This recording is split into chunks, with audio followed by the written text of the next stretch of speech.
Hello, Mgtow. Hello, men. This is Howard Dare. Thanks for stopping by. So, I want to talk about the uproar within the media concerning protecting Americans' sensitive information. Because every time we go to look into these government agencies, Social Security, Medicare, USAID, the media steps up and the Democrats step up and say, we need to protect Americans' sensitive information. And the people, go up in an uproar and the Democrats go outside of the agencies and demonstrate holding up signs, things like impeach Elon. So they keep misdirecting, the conversation. And then we look at, the documents and it turns out, there's $500 billion worth of fraud in there, right? And the judges are even stepping in and saying, oh, no, you're not allowed to look at this information. And then we look at the information and we find out that the judge is indirectly receiving vast amounts of money, right?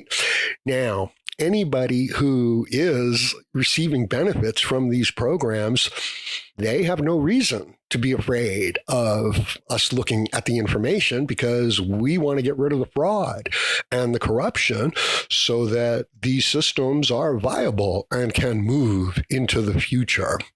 So to put it, I think the lady doth protest too much. Okay, we're examining looking for fraud and corruption and waste. And we're not looking for sensitive information, right? So the politicians, stepping up, the Democrats stepping up and saying, we need to protect your sensitive information. And it's like, no, they just want to protect the fact that they've been stealing these funds and misdirecting these funds for 50 plus years. We're going to find trillions of dollars and we're going to find the people who are protecting this situation as the perpetrators of this situation.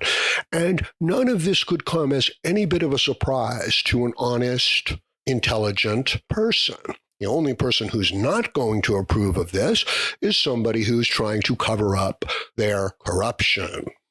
This is the fight that we have been in for all of my life. And it's really gotten nasty over, the last 10 years or so. It's so bad that they will take men who speak the truth. They will deplatform them, they will demonetize them, and they will put them in jail. That's how bad it is. So if you're somebody who's willing to speak the truth to power and to stand up and you develop any sort of a voice, you're going to get shut down. And if you don't stop, you're going to go to jail. I admire Steve Bannon, right?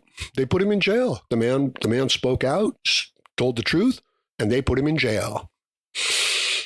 And he's gotten out of jail and he's still speaking the truth. That's integrity, all right? That's living with integrity. Now, I have compassion for the men who are suffering. I know that we have been treated unfairly, unjustly. I mean, let's be honest. When a company says that they, have DEI initiatives, what they're saying is no white men. It's complete discrimination. It's complete exclusionary politics. It's demonizing the other side. This is what we have been living through. When I got out of jail, awaiting trial, they had put me on house arrest. And I had asked the probation officer, well, what if I don't have a house? What if I don't have any place to live? What if I'm on the streets? Because that's exactly, where I was. I had lost everything. And you know what she said to me?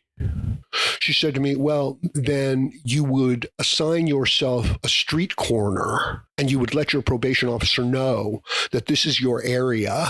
And then you would just hang around in that area.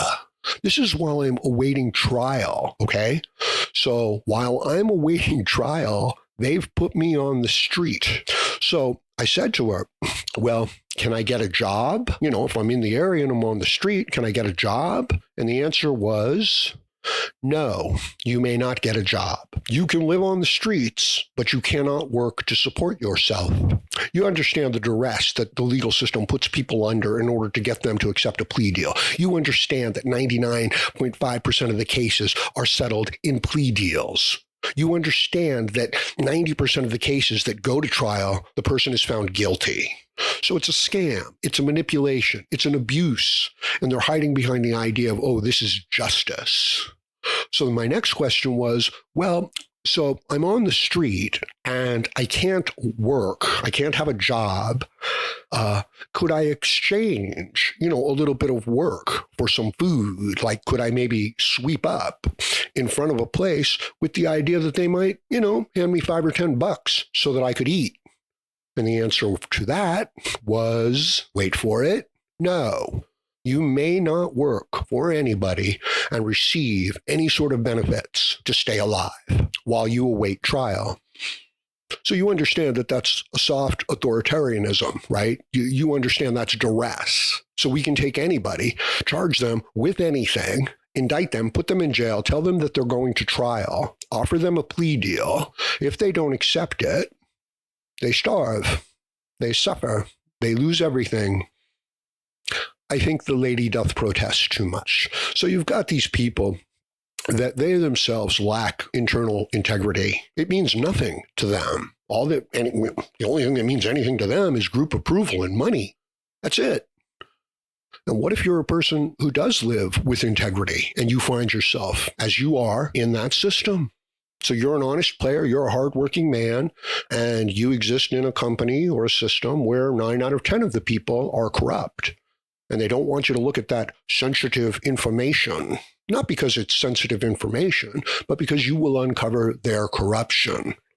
So you understand that me being here, speaking honestly, is a huge threat to a whole bunch of people. The people who have sold their honor, who do not have the integrity. Now, you think that this is a negative message, that this is like, oh man, things are so unfair. It doesn't matter, okay? What matters is that you fight, that you move forward with integrity, that you remain true to yourself, to your values. You might lose. In this day and age, you probably will. So the question becomes, do you fight a losing battle? Now, understand the option is not to walk away and to avoid the fight and to be okay. No, the alternative is to turn your back, to walk away, and to be destroyed. So if you have one chance out of 10 of building yourself a good life, will you take it? And it's unfair, but aren't you obligated to take it? Let me ask you this question. Let's say you were a military man and that you were in charge, okay, of a group of men. And a man came into your unit and said, we're all going to die. There's no point.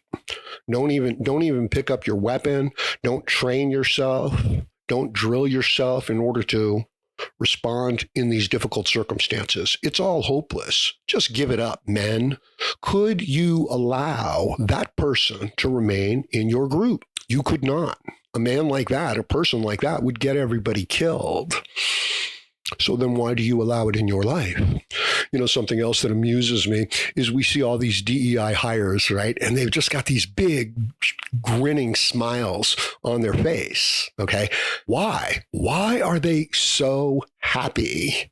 And the answer is because they're cheating the system and they're getting away with it. They know they're not qualified. They know they haven't earned it. And yet, there they are, wearing a captain's uniform as if they can fly the plane. They can't fly the plane. The engineers who built the automated systems, you know who I'm talking about, those are the people flying the plane, right? And they're just sitting in the control chair wearing a captain's uniform. And the moment that something goes wrong, they have no emotional resilience. They have no discipline. They have no skill. They have no instinct to rely on. They freak out and they flip the plane. I'm sorry, not a joke, right? But this is what we're seeing.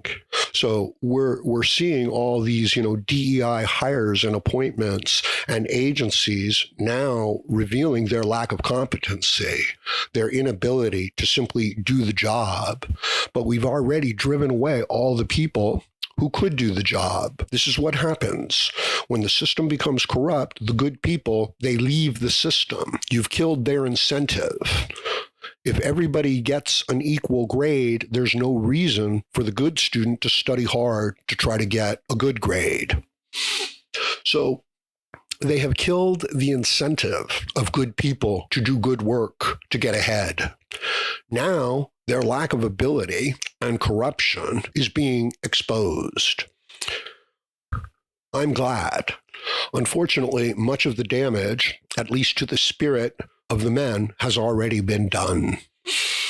Should I argue to bring it back? That's what I do. I argue to keep the spark alive. Given the circumstances as they are for men in our society, and it's really bad, like I said, 9 out of 10, it's bad.